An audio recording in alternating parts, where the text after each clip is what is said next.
With the moves the Pelicans and the Knicks both made recently in the offseason, I feel like they're the same team but in different conferences, and I'm going to explain why. Both teams are either top 5 in either offense or defense, and then they're top 10 in the other thing. So it's like that's a very good similarity that both teams have. They got their main guys in Zion and Jalen Brunson, and then they got their number 2 in B.I. and Julius Randle. And then surrounding their top 2 guys who ain't the best defenders, they got defense around them motherfuckers. So to make up for the lack of defense around their 2 stars, they got defense and good coaches. And then with the 3-point shooting, the Knicks was 14th. I expect that to get better though because they just got Mikal Bridges. And then with DeJounte Murray and the Pelicans was just 4th in 3-point shooting. Now, DeJounte ain't the best 3-point shooter, but it's better than Dyson Daniels and Larry Nance Jr., so it's still going to be top 5. And then the last thing with their defense, they was top 10 in creating points off of their turnovers. With the Pelicans, it's more dangerous because they got Zion and a lot of shooters. Now they got a playmaker in DeJounte, so that's going to be even scarier for other teams. The Pelicans trade for DeJounte made me realize DeJounte is going to be what Lonzo should have been or would have been for them.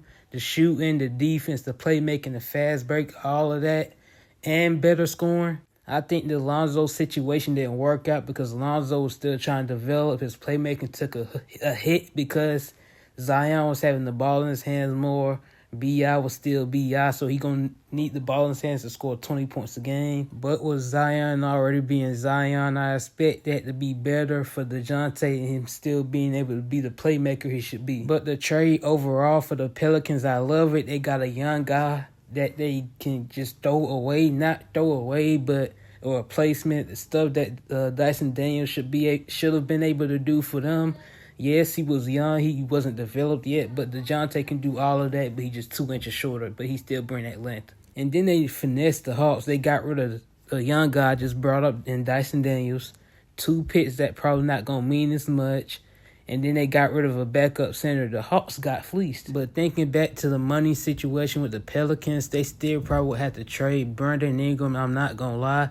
I don't know what they would trade him for. But they still got to trade C.J. McCollum because they got DeJounte Murray now at their guard spot. But if they can get a center that can play defense, rebound, and space the floor a little bit, and then with something with Brandon Ingram, get that 20-point per game scoring back, they are going to fuck up the West.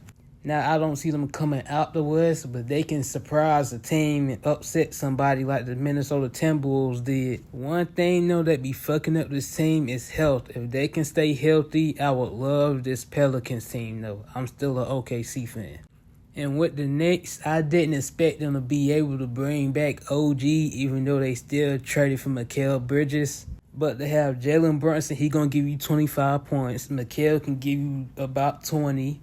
OG can give you about 15 to 20.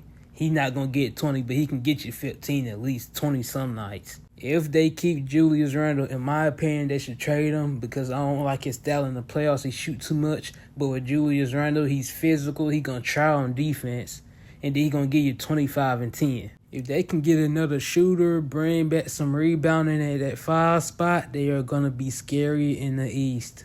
One thing I like about the Knicks is they kind of similar to the OKC Thunder with their chemistry. Everybody fuck with each other. Their defense is going to be so amazing because instead of having OG and Mikal at the 3 and the 4, they're going to have them at the 2 and the 3. And having them 2 at the 2 and the 3 will bring more size on the smaller players. So that's why I love them at the 2 and the 3 instead of the 3 and the 4. To beat Boston, you're going to have wings that can play defense, and they got that shit. They got them a go-to score on the perimeter. Just one thing I would want them to do is trade Randle because I don't like his game in the playoffs. I'm not shitting on him. He's a great player. He brought them back to where they is now.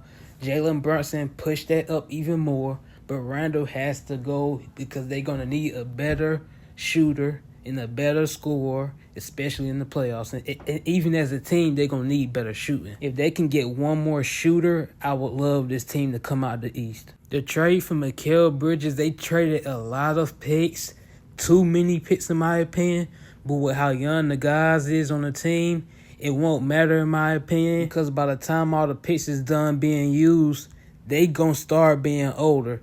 And instead of the guys being towards the end of their prime, they're in the middle of their prime. So that's a good luxury, but I still feel like it's an overpay for Mikal Bridges. And the next side of the trade, they got a lot of picks back, and they started their rebuild officially trading Mikal Bridges. Cam Thomas should be the first option and should be starting finally.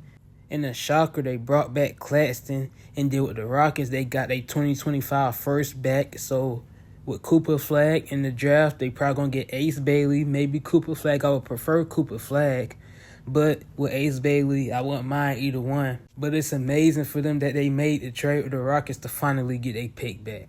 I had Cam Thomas for most improved this past season, but this year he should for sure be in the top 3 at least, minimum. But thank you for watching, like, subscribe, and I'll see y'all next video.